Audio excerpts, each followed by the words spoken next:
Hi everyone, welcome to the Kimberly Cloud Show. I'm your host, Kimberly Cloud. Now y'all know me where I talk about my life almost 65% of the time when I'm talking about issues that are dealing with either Trump or dealing with real life issues such as you know, real estate or business or whatever the issues may be. I want to go down memory lane for 15 minutes. I want to go down memory lane and talk about my life. And hopefully, I can squeeze it in 15 minutes. And then I want to talk about what I plan on doing with my life and what is plan B if I can squeeze that in 15 minutes. So let's get to it.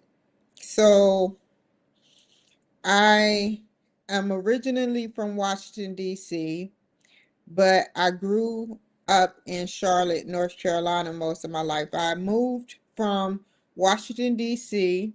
when I was 6 years old or 5 years old to Charlotte because my mother followed my dad down to Charlotte, North Carolina, so we can be a family. And so we caught the Greyhound bus before it was the Flex bus and all that crap. And we ended up down in Charlotte before infrastructure was even built in Charlotte. I watched the infrastructure be built in Charlotte, and boy, was it marvelous. And I know they still building infrastructure in Charlotte, North Carolina. And I know it looks like non-recognizable. And so it was a lot of domestic violence, a lot of drug use. Um, my mother was just, she thought that that was the norm. She thought that that was the norm. And I knew that it was, I used to get so angry, but never used to say something at my dad for abusing my mother. And um, this is educational for those who go through domestic violence. It's not normal. There are people that do not go through domestic violence in their relationships. So my mother, so beat up, so stressed out over things and eating wrong. She wasn't eating right. She was eating a bunch of Burger King, McDonald's, and Taco Bell and stuff of that nature. She ended up catching colon cancer at 43. And she ended up, they took out half, like part of her colon, and it spread it everywhere. It spread it everywhere. And they said she had 6 months to live, and she had 2 weeks to live. And I don't know whether she got murdered or she died peacefully. That she was around murderers who talked bad about her. Her own son called her the B word, so I would never know. I can't say. This was a very dysfunctional family. And I don't know why he hated her so much. And he couldn't get mad at her for, you know, wanting to be with the biological father of us, like, but at the same time, she needed to get away from him. So the family came down. They didn't want to take us. They were arguing over who to take. They said Kim. Okay. So they took me. I got kicked out of every home. Every home. I mean, from childhood, and I didn't do nothing wrong. I just spoke my mind because it was just so wrong with how they were treating me, the conditions they were treating me. They thought it was right, treating me like crap because I wanted to get my license. I wanted to get, you know, a checkbook. I wanted to get on Social Security so that I can get the Social Security from my mother passing away. And I didn't know nothing about these things, but I know I wanted to have a better life and I wanted to be in high school. And I tested in the ninth and 10th grade.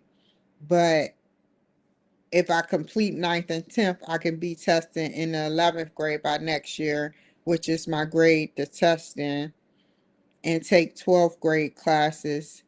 And if I take 7 classes that year, I could graduate on time. So that's what I did. I took several classes and it was easy, you know, it wasn't no stress. It wasn't like Oxon Hill High School was like a prestigious school. I mean, Oxon Hill High School is a good school, but it it was pretty easy to do, you know, because um I had a car. I managed to get me a car and you know, I don't want to get too deep into detail, but um I ended up getting kicked out. I don't want to talk about what for. I ended up getting kicked out of my aunt's house, going moving in with my cousin. And during that time, I was on the delayed entry program for the Army. And I ended up getting kicked out of my cousin's house and had to be with my brother. They wanted me with my brother because they want me to be on drugs, which I ended up on drugs and they ate it up so good. They ate it up so good. They wanted me to be on drugs. They always wanted me around my brother. They always wanted me around my brother. And now I know why. Because they wanted me on drugs. And it was sickening. I never wanted to be around him like that because he was always on cocaine and he had nothing really going for him other than flipping money. So I go down to Charlotte. I'm waiting on a delay entry, which come January 14th, 2003. And probably a week, no, a month, December prior to that, somebody knocks on the door. Everybody's upstairs asleep. Somebody knock on the door with a 38 pistol and shoots my brother in the chest. And he calls my name. And as much as he pranks me, I don't remember. I don't believe him, but something tells me to come downstairs and investigate with an attitude. So I come downstairs, waddling downstairs to investigate with an attitude, and I see he slunched over and he was shot. The plan was to come in and shoot the whole family, but he managed to come in and just shoot my brother. You know, this is what happens when you have war on the streets and you cause trouble. They want your family. And so I called 911 and then a month later, um, I ended up going to the military. I ended up going to the military and it was the most booming experience, the most powerful experience. Basic and AIT was, I saw the weirdness happening, the discrimination happening at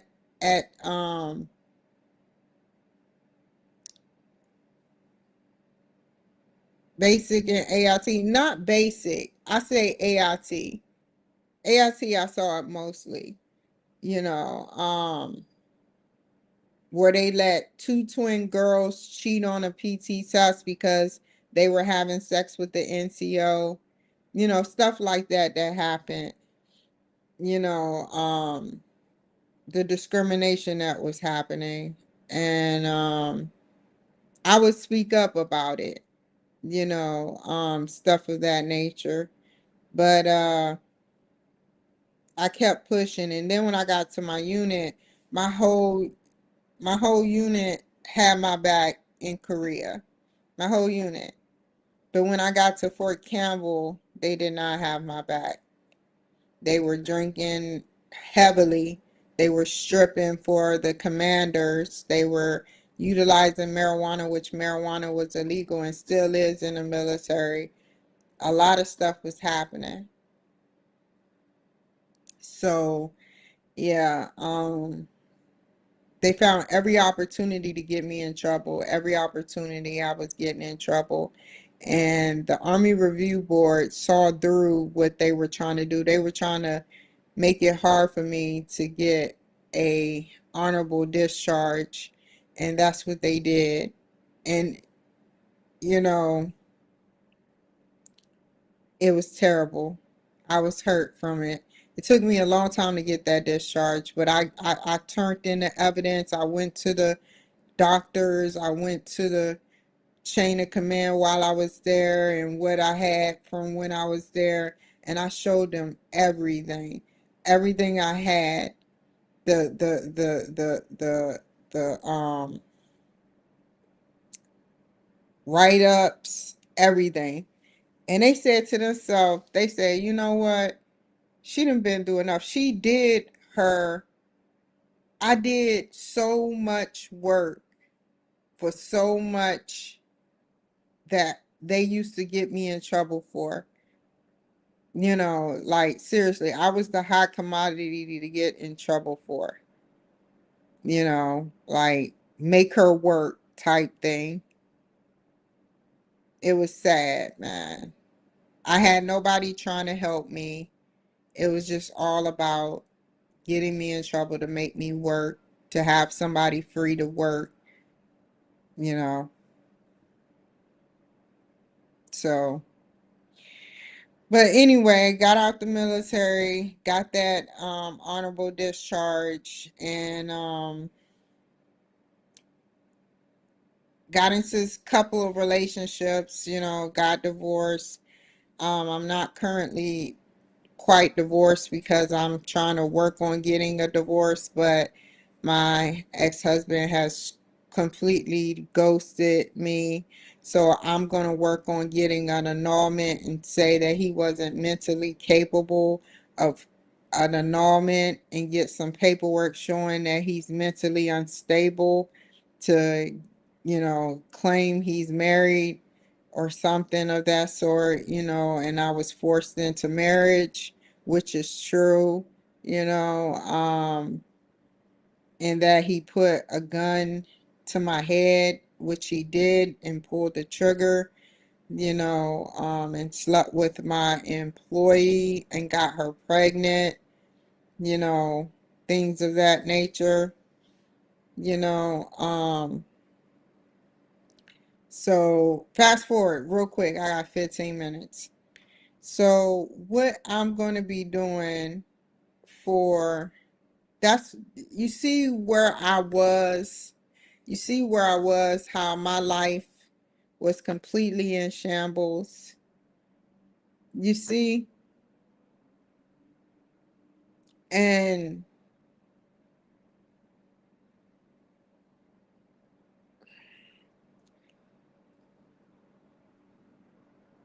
I don't want to blame it on nobody or a certain race.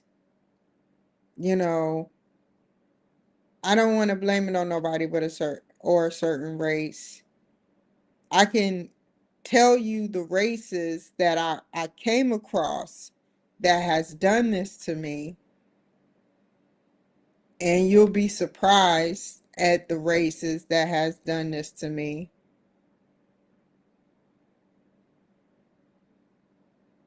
But I'm not going to say. Now, what I plan on doing, I plan on working this cleaning business. I'm going to wait patiently um, for a couple of cleaning contracts to come in, and I will work from there to see where I'm going to go with it and see how it's going to do and grow. And then I'm going to build on that. Now,